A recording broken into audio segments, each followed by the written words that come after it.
प्रभु कह रहे हैं ये मूर्ख लोग हैं। अब जानन्ति माम मूढ़ा मानुषीम तनुमाश्रितम, ये मूर्ख लोग मेरे को, जो मैं संपूर्ण प्राणियों का महान ईश्वर हूं, ये मेरे पर श्रेष्ठ भाव न रखकर समझते श्री कृष्ण भी मानुषीम तनुम, ये मनुष्य शरीरधारी हैं। और ये मनुष्य शरीरधारी समझ करके मेरी बात का उपहास कर देते हैं, अवज्ञा कर देते हैं।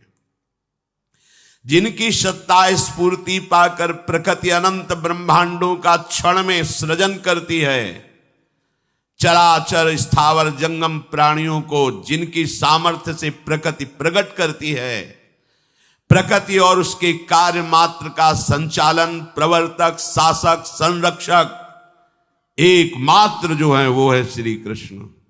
श्री कृष्ण के ही भय से भयभीत होकर वायु प्रवाहित होती है, सूर्य तपता है, प्रकृति अपना सर्वस्व कार्य करती है।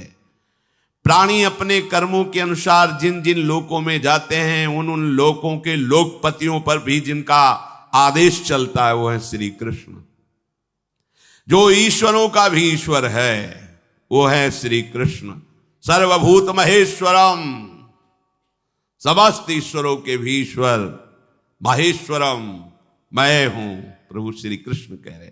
परम भावम, इस भाव को नहीं जानते हैं। ये भाव मनुष्य शरीर में ही हमें प्राप्त करने को मिलेगा, देव शरीर में भी नहीं भाव ये प्राप्त कर सकते। बहुत बहुत बढ़िया दांव लग गया, जिसे आप खिलवाड़ में जीवन काट रहे हैं ना, बहुत कीमती देवता लोग तरसते हैं। देव दुर्लभ देही कही गई है मनुष्य देव, क्योंकि ये भाव आपको इसी योनि में प्राप्त हो सकता है, मनुष्य शरीर में, ब्रह्मा बनने पर भी नहीं। इसीलिए जो प्रभु की चरणारविंद की भक्ति करते हैं वो कहते हैं न पारमेष्ठ्यम न महेंद्रधिष्णम, मुझे ब्रह्मा का पद नहीं चाहिए, इंद्र का पद नहीं चाहिए, सम्राट पद नहीं चाहिए, योग की सिद्धियां नहीं चाहिए, मोक्ष भी नहीं चाहिए। हे कृष्ण, बस आपका नाम जपूं, आपके ध्यान में मगन रहूं।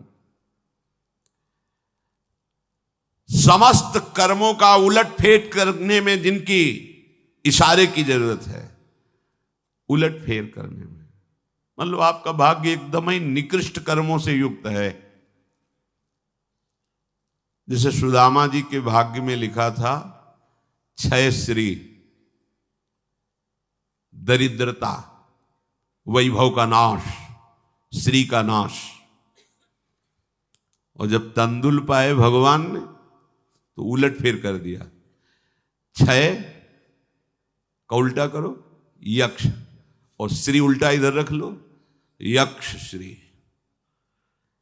क्षय श्री तो अब यक्ष श्री, मतलब कुबेर भी जिनके धन की याचना करे ऐसा वैभव सुदामा को दे दिया। जैसी द्वारिकापुरी वैसे सुदा। ये सामर्थ्य केवल श्री कृष्ण में है, किसी दैवी शक्ति में नहीं। तुम्हारे पूरे भाग्य को पलट दे, तभी तो हम वृंदावनवासी बनते हैं।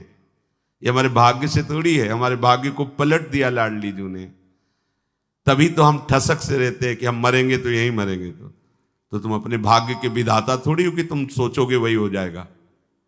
अरे जो लिलाट में लिखा है ये सिद्धांत है, जन्म मरण ब्याह गति जोई, जस जहां लिखा तहां तस होई। इसको कोई मिटा थोड़ी सकता है।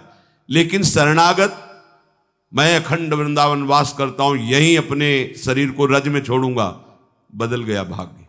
श्री जी ने पूरा भाग्य बदल दिया। जो ब्रह्मा ने रचा था ना, बदल गया। ब्रह्मा की नहीं चलेगी, अब श्री जी की सखियों की चलेगी, श्री जी की चलेगी। जो भाग्य को, कर्मों को उलट फेर कर सकता है एक सेकंड, वो है प्रभु। अब भी समझ में ना आवे तो तुम जानो, अरे हमारे भाग्य में नहीं है भजन करना, भाग्य में नहीं है वृंदावन वास करना, भाग्य में नहीं भगवत प्राप्ति। ये हमको नया भाग्य रचना पड़ेगा। हमको कैसे? प्रभु की शरण में होने से। जे ही शरण में होंगे हमारे भाग्य खुल जाएंगे। ब्रह्मा के रचित भाग्य को पलट करके श्री जी की सखियां नया भाग्य रचेंगी, तभी तो हमें सहचरी वपू मिलेगा। हमारे भाग्य में थोड़ी लिखा है सहचरी वपू। उलट फेर करने में जो सर्वथा परम स्वतंत्र हैं वो है श्री कृष्ण। और श्री कृष्ण जिनके अधीन है वो है हमारी लाडली जी। जाके अधीन सदाई सावरो या ब्रज को शिरताज।